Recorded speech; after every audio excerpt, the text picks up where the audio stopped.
Agriculture urbaine, que ne dit-on pas en ton nom? Est-ce que c'est juste faire pousser des fraises dans des containers par des start-up qui lèvent en 15 jours 1 million d'euros alors que les agriculteurs ont du mal à trouver 10 000 euros près du crédit agricole?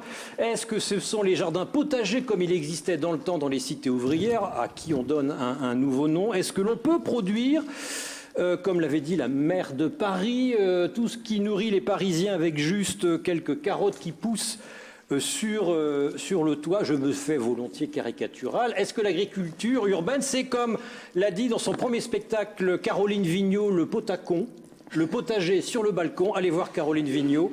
Elle est formidable. On va voir ça avec vous. Christine Aubry, Christine Aubry, allez-y, c'est vous qui détenez cette chaire. Agriculture urbaine, comment vous la définissez?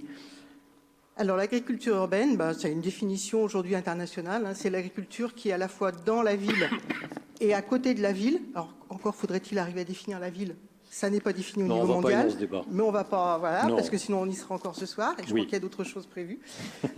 Mais c'est donc une agriculture qui est dans ou à côté de la ville, mais qui est en lien fonctionnel avec la ville. C'est-à-dire qu'elle lui apporte des choses et elle en reçoit. Alors elle peut lui apporter des produits alimentaires, mais aussi d'autres choses, du service pédagogique, service de... Dans ce cas-là, ça peut être une agriculture à 1000 km. Pour apporter de l'aliment, ça peut être, mais c'est pas dans la définition. La définition, c'est vraiment un ensemble de services qui sont apportés à la ville et en proximité.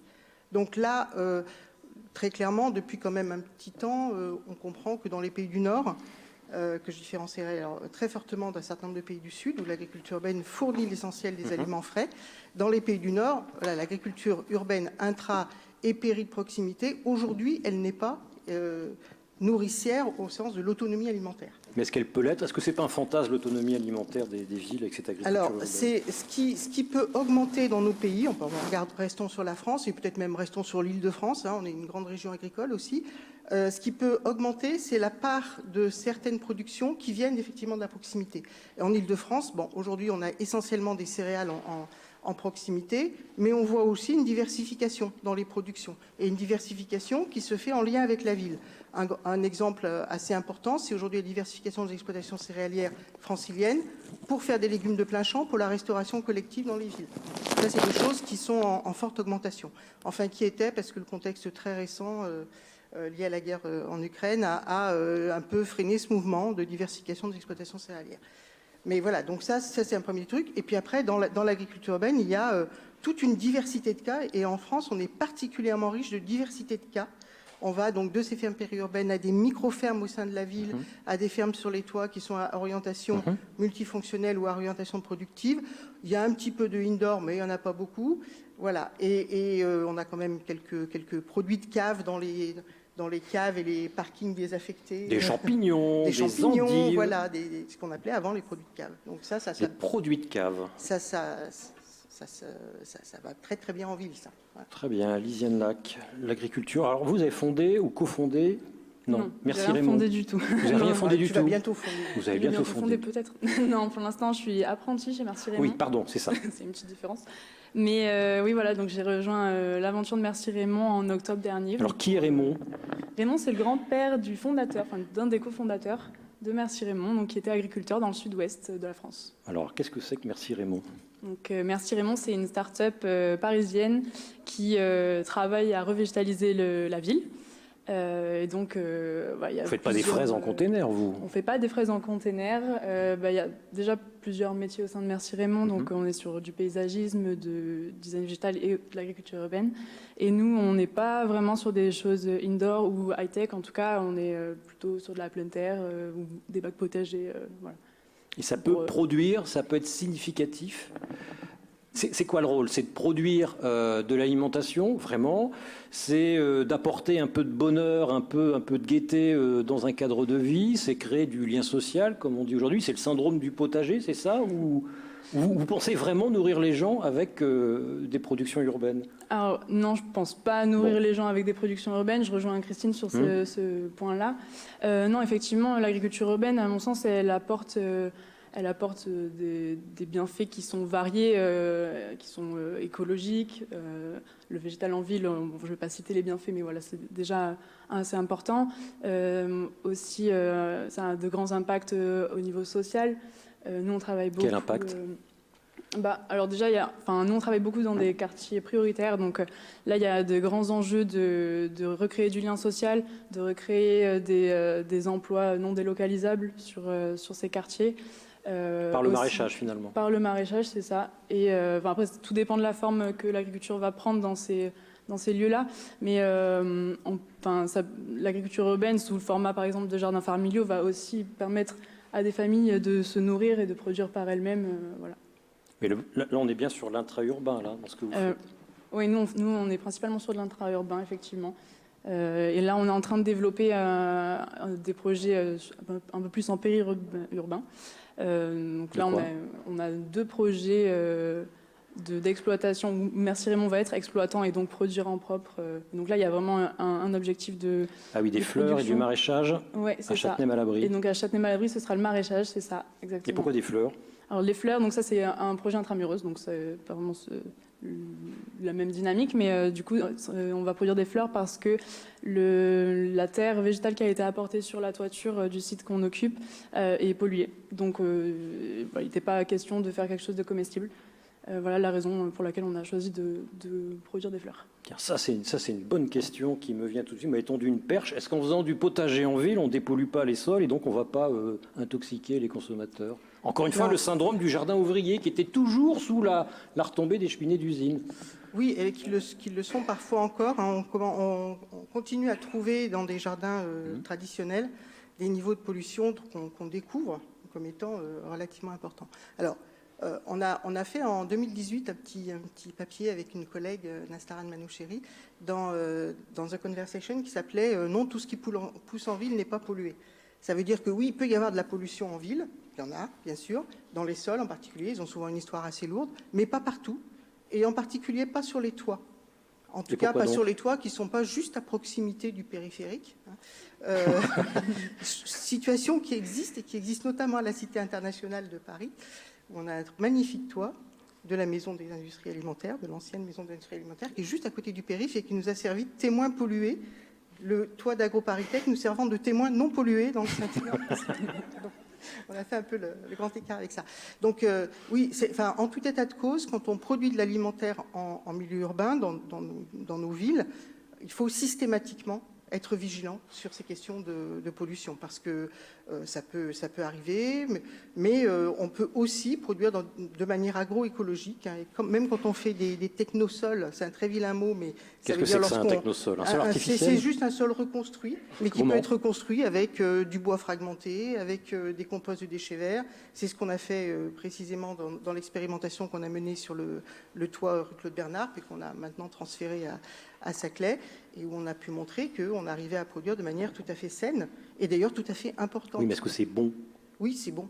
C'est vrai? C'est bon et c'est pas pollué. Non, mais vous me désespérez, là. Et les sols vivants, pleins de matière organique, et là vous me dites, boum, on prend Non, je dis surtout pas boum, je dis pas que cette forme d'agriculture va remplacer une agriculture en plein sol. Très clairement, et là il faut être extrêmement clair, la première forme d'agriculture qui est nécessaire pour alimenter les villes, c'est l'agriculture rurale et périurbaine. C'est-à-dire c'est celle qui est aujourd'hui en plein sol et qui, outre le fait de nourrir fortement les villes et de pouvoir le faire encore plus si on le souhaite, rend aussi d'autres services. C'est parce qu'on a des sols en périphérie des villes que ça peut absorber de l'eau contre les inondations dont on parlait tout à l'heure. Voilà, donc il y a un certain nombre de services qui sont rendus par des sols et qui ne seront par exemple jamais rendus par des formes indoor, high-tech, puisqu'on parlait de high-tech et de low-tech aussi tout à l'heure, d'agriculture urbaine. Ils peuvent être très productifs, ces systèmes-là, mais d'une part, ils sont extrêmement consommateurs d'énergie, et là, vraiment, maintenant, on a des chiffres, et puis ils ne rendent pas tous les autres services que rend l'agriculture à ciel ouvert, si ce n'est en plein sol. Lisiane, est-ce que l'agriculture urbaine peut participer de cette petite révolution urbaine qui est en cours, qui a quand même mis 30 ans à gagner la France, celle de j'ouvre la chaussée, je libère les sols de façon à ce que la pluie soit absorbée par les sols, de façon à ce que les sols d'eux-mêmes alimentent une végétation qui fera de l'ombre en été pour lutter contre l'effet îlot de chaleur urbain. Ça y participe, ça, d'avoir des potagers, de faire de la culture alimentaire, ou ça n'a rien à voir? Oui, je pense que... alors, ça va pas avoir le même impact que un projet, par exemple, de paysagisme, où du coup on va avoir Parce que vous parliez de paysagisme tout à l'heure. Oui, nous on a un volet paysage aussi au sein de Merci Raymond.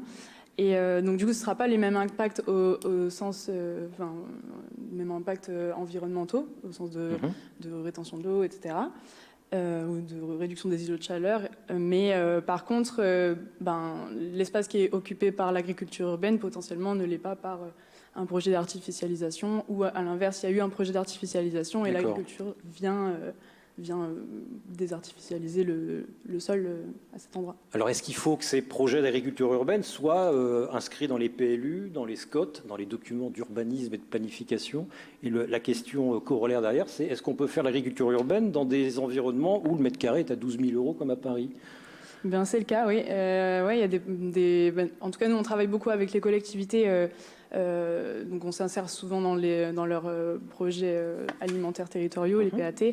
Avec la ville de Paris, on travaille beaucoup aussi, notamment ils ont lancé un appel à projet pariculteurs.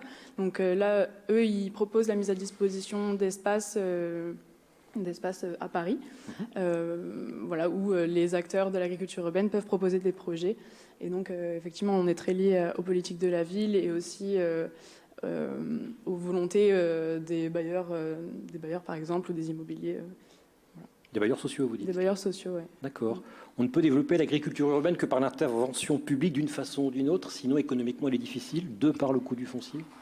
Alors, il y a des modèles économiques d'agriculture urbaine qui existent, hein, mais ils sont quand même... Enfin, aujourd'hui, une entreprise d'agriculture urbaine qui ne vivrait que de la vente de ses produits à destination alimentaire, il n'y en a quand même pas beaucoup. À ma connaissance, aujourd'hui en France, les seuls qui y arrivent vraiment, ce sont ceux précisément qui font des produits de cave, parce qu'ils sont sur un créneau qui est un créneau très porteur, qui se vend bien, voilà, où ils ont un vrai avantage. Après, ce que l'on voit, c'est que toutes les entreprises d'agriculture urbaine... il y en a beaucoup, pardonnez-moi, j'ouvre une parenthèse. Alors, beaucoup, l'inventaire est difficile à faire, ça varie beaucoup, il y en a beaucoup qui disparaissent aussi, hein, et qui ont été très très fortement touchés par la crise, mais il y en a quelques centaines en France. Alors, je ne voudrais pas dire un chiffre beaucoup plus précis, mais en tout cas, en tant qu'entreprise, elles ont toujours un modèle économique hybride, c'est-à-dire qu'elles font une partie de leur modèle sur la vente de la production alimentaire et une partie alors sur la vente d'autres productions. Et ces productions, ça peut être des animations, des ateliers, de l'événementiel, etc. Et donc ça, c'est, je vais dire, le secteur privé qui peut exister, qui existe parfois assez difficilement, mais ça dépend vraiment des contextes. Alors, ce qu'on a vu quand même au cours des dernières années, parce que l'agriculture urbaine en France, on dirait que ça, nous, on a fondé, enfin, moi, j'avais fondé une équipe de recherche agriculture urbaine il y a 10 ans, donc pareil, hein, même anniversaire que la fondation. C'était à peu près l'époque où ça émergeait en France. Ce qu'on a vu quand même, c'est pendant un temps une espèce de fantasme, comme quoi on allait d'une part pouvoir nourrir la ville, et ça, c'est vite atterri, hein. Enfin, voilà, ça a été rapide de faire comprendre ça. Et un autre fantasme, c'était on va arriver à créer des entreprises qui vont se débrouiller toutes seules, qui vont vivre toutes seules. Ça, aujourd'hui, non.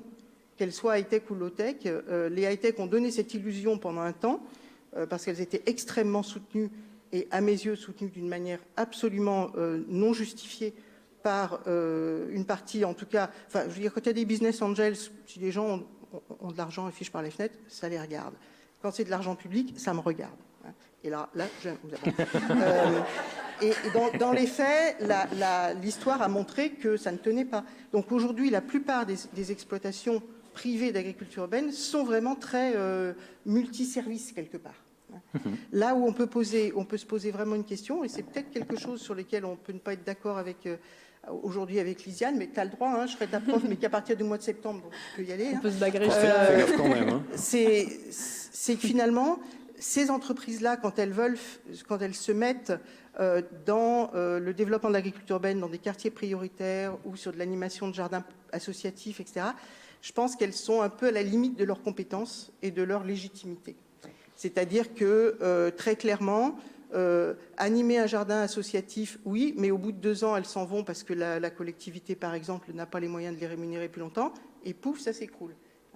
Et la promesse que, comme quoi, dans un quartier prioritaire en particulier, on va pouvoir en 2 ans faire une association qui va marcher et qui va se débrouiller toute seule par la suite, c'est quelque chose dont on a déjà montré que ça ne marchait pas. Alors comment on peut faire pour que ça marche, Lisiane? Finalement, ça relève tout ce dont on parle depuis tout à l'heure, plus de l'action sociale qu'autre chose.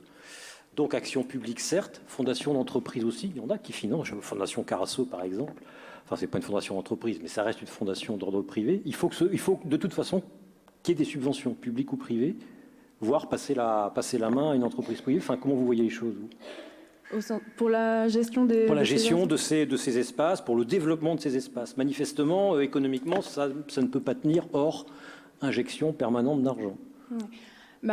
Effectivement, nous, notre méthodologie chez Merci Raymond, c'est un accompagnement, c'est hyper variable en fait. Chaque projet est unique et on va vraiment travailler au cas par cas. Mais disons, sur 2 ans, 3 ans, l'idée c'est d'accompagner au mieux ces projets-là pour qu'ils gagnent en autonomie. Du coup, ça peut passer par diverses actions. Donc si on arrive à identifier un groupe d'acteurs ou d'habitants qui seraient motivés pour gérer ces espaces-là, l'idée ça va être de les accompagner pendant ces années-là vers l'autonomie, les former, proposer des animations pour mobiliser un maximum d'habitants et de structures sur la ville. Ah oui, c'est un coût quand même, un animateur tous les jours pendant des années. Oui, en fait, l'idéal, c'est qu'il y ait un groupe déjà volontaire et qui ait les compétences. Donc là, dans ces cas-là, effectivement, une entreprise n'est pas pertinente et ce serait de l'argent donné pour rien.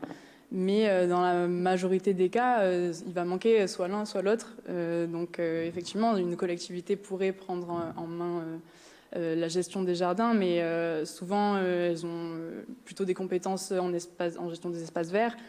Gérer un jardin potager, l'animer, c'est une compétence différente. Donc on peut accompagner, là, les collectivités peuvent être accompagnées pour être formées à ça et pouvoir les gérer par la suite. Je sais aussi que souvent dans les collectivités, si par exemple il y a un groupe d'habitants ou une structure qui est motivée et qui est demandeuse de projets comme ça, souvent il y a des budgets participatifs. Donc si les personnes peuvent elles-mêmes le gérer, dans tous les cas la collectivité le ferait. Mais voilà, là où on devient pertinent, c'est quand il y a besoin de lancer une dynamique, de chercher des gens, de les former et les accompagner. L'idéal, c'est la formation d'une asso autonome après sur ces jardins-là. Mais effectivement, comme le dit Christine, ça marche pas toujours. Ça marche pas toujours. Pourquoi ça marche pas toujours? Parce que c'est un processus social qui est compliqué. Hein, et a fortiori quand on est dans des quartiers prioritaires de la ville, quoi. C'est particulièrement compliqué. Tout le monde n'a pas forcément envie de jardiner. Ça peut être quelque chose qui soit aussi plaqué de la volonté de l'élu sur ce quartier. Et ça, après, ça peut être quand même assez problématique. Ensuite, du coup, ça veut dire que ça prend du temps. Et ce qu'on voit, c'est parfois la puissance publique, reprendre la main quelque part sur la gestion d'un jardin, voire sur la gestion d'une ferme qui devait être autonome. Il y a eu un cas comme ça particulièrement net à Tours, où une start-up qui s'était installée, avait été mise en avant pour pouvoir s'installer sur un toit avec une grosse structure de serre. Au bout de quelques mois, elle s'est cassée la figure. Qu'est-ce qui s'est passé? On a refilé le bébé au lycée agricole du coin. Donc, ça veut dire que le risque, lorsqu'il y a eu trop, parce que je pense qu'il y a eu à un moment donné beaucoup trop d'emballement sur les startups vont tout nous faire, hein, dans l'agriculture urbaine comme dans le reste, et on s'est bien rendu compte qu'au bout d'un moment, elle n'avait pas les compétences pour aller jusqu'au bout, ou alors il fallait qu'elle reste 10 ans et ça coûtait beaucoup trop cher, quoi. Donc là aujourd'hui il y a un vrai questionnement sur quelle est la légitimité d'action d'entreprises privées qui peuvent jouer ce rôle. Moi je suis d'accord avec toi, il peut y avoir un rôle d'amorçage. Voilà. Et ce rôle d'amorçage, après la question pour les collectivités, c'est savoir combien ça leur coûte, hein, par rapport à former leurs propres agents, par exemple. Et ça, c'est vraiment une question qui se pose telle que dans un certain nombre de collectivités. Alors peut-être que tout ce qu'on dit là, c'est aussi le résultat du fait qu'il y a eu il y a quelques années, donc en fait lancé en 2020, manque de bol, mais enfin voilà, c'est comme ça, par un certain Julien de Normandie, dont on a causé tout à l'heure, mais c'était quand il était au logement, hein, une action de l'ANRU, de l'Agence nationale de la rénovation urbaine, qui s'appelle Quartier fertile. Ouais. Et quand ça a été lancé en 2020, on avait travaillé, on a été un certain nombre à travailler avec son équipe sur le lancement de ce truc-là. Et je me rappelle que les premières choses, les premières réunions ont été des réunions d'engueulade sur l'optique. La première optique qu'avait la ville à ce moment-là, enfin le ministère du Logement, c'était on va faire des entreprises autonomes dans ces quartiers. Ah bon, comment hein? Comment? Et on va montrer qu'on amène de la technologie. Voilà. Et finalement, donc il y a eu un certain nombre d'engueulades en disant non, on va commencer par partir des besoins de ces quartiers, des besoins des habitants de ces quartiers. C'est eux qui vont définir s'ils ont envie d'avoir des pleurotes ou s'ils ont envie d'avoir autre chose, hein, ou s'ils ont envie d'avoir rien du tout. Bon. Oui, demandez aux gens. Hein. Ah, oui, ça peut, on a tendance à l'oublier. C'est pareil sur la distribution, l'aide alimentaire. Enfin, je pourrais vous parler de l'association VRAC créée à Villeurbanne, qui est un succès en termes de distribution de produits bio en France, mais qui ne repose que sur l'aide des bailleurs sociaux et que sur des fondations d'entreprises, notamment BNP, Carasso et je ne sais plus qui d'autre.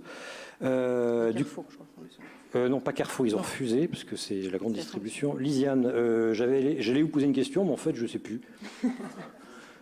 Donc, posez-vous une question. Je me pose une question. Hein? Allez, vas-y, on va voir si tu peux. Je vais vous passer la parole, tiens, voilà, le temps de retrouver ma question. Madame, je vous demanderai de vous présenter, s'il vous plaît. Bonjour, Béatrice de Durfort. J'ai été directrice du Centre français des fondations et j'accompagne actuellement le projet de fondation reconnue d'utilité publique ici, avec Chantal. Vous avez bien raison. Donc, super projet. Je voulais vous demander comment est-ce que votre chaire intervient sur la conception des nouvelles villes, parce que là, vous êtes dans l'interstitiel, vous occupez les trouées, les plafonds, pas les plafonds, les sous-sols, les toits, etc. Mais est-ce que vous avez réussi à engager une conversation avec la planification, on va dire, urbaine dans tous ces états? C'est des choses qu'on commence à faire. Hein. Donc ça fait maintenant 4 ans qu'on existe en tant que chaire. On commence à avoir de vraies relations avec notamment les urbanistes de l'école d'urbanisme de Paris, hein, pour réfléchir justement à ces façons dont l'agriculture urbaine peut jouer un rôle pour la résilience des villes et pas jouer un rôle de on va mettre l'agriculture dans la ville pour aller bétonner ailleurs, quoi. Voilà, enfin, je vous le fais en rapide, mais c'est un peu ça. Alors, on a aussi, à travers AgroParisTech, moi je porte aussi donc une formation de 3e année AgroParisTech, on a de plus en plus d'étudiants ou d'étudiantes, parce que c'est très féminin, qui font le double parcours, c'est-à-dire on a des étudiantes qui finissent leur 3e année à AgroParisTech, qui vont faire une 4e année à l'école d'urbanisme et inversement. Et ça, c'est super riche parce qu'on se rend bien compte qu'ensuite, dans les collectivités, ces personnes qui ont une double compétence, elles sont en mesure précisément de pouvoir utiliser, on va dire, l'outil agriculture urbaine dans sa diversité d'une manière vraiment intelligente. Alors, on essaye aussi d'avoir les mêmes relations avec les architectes. Aïe, aïe, aïe. Voilà, comme vous dites. Aïe, aïe. Enfin, non, c'est pas tout à fait aïe, aïe, aïe. C'est-à-dire qu'il y a quand même la discussion. Là, on va avoir cette année enfin une étudiante architecte dans notre formation. Voilà.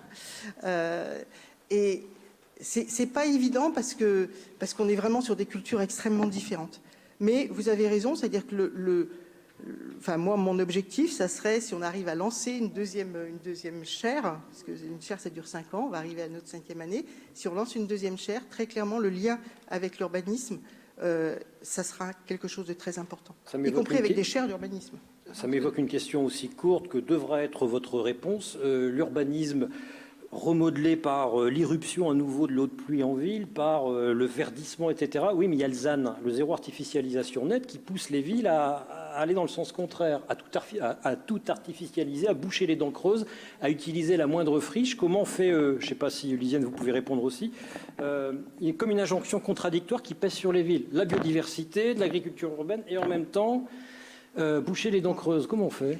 Alors, j'ai pas la solution miracle. Ce que je peux vous dire, c'est que voilà, je fais partie notamment de la Fédération nationale des jardins familiaux. Et c'est une question qu'on se pose, en particulier en faisant reconnaître que les jardins familiaux, les parties de jardins partagés aussi, font déjà partie, lorsque les villes les protègent, du zéro artificialisation nette. Alors, et dans les faits, je pense que ça va passer assez bien, ça. Après, sur le plan urbanistique, c'est vrai que les questions qu'on pose aux urbanistes, c'est comment on peut faire pour consommer moins d'espace et pour quand même densifier la ville, mais point trop n'en faut. On l'a bien vu pendant la crise Covid, hein, les gens qui étaient dans des quartiers trop denses, c'était invivable. Donc le fait d'avoir ne fût-ce que des petits trous, hein, sur lesquels il peut y avoir de la végétalisation, de l'agriculture, des espaces de micro-fermes, par exemple. Ce sont des choses qui se sont révélées comme étant extrêmement importantes, presque pour la santé des gens. Ça, c'est sûr. Lisiane, pour répondre à ça, aux injonctions d'Uzan, on voit des constructeurs, des aménageurs qui développent des projets d'immeubles déstructurés qui sont faits pour l'agriculture urbaine avec des toits renforcés. Comment vous voyez l'avenir, vous? Et donc, votre avenir? Oui, alors moi, j'étais pas là dans ce milieu-là il y a quelques années, mais effectivement, mes collègues me le disent bien. Il y a un vrai changement de mentalité. En termes de construction, les paysagistes et les bureaux d'études en agriculture urbaine sont sollicités de plus en plus en amont, en fait, dans les projets.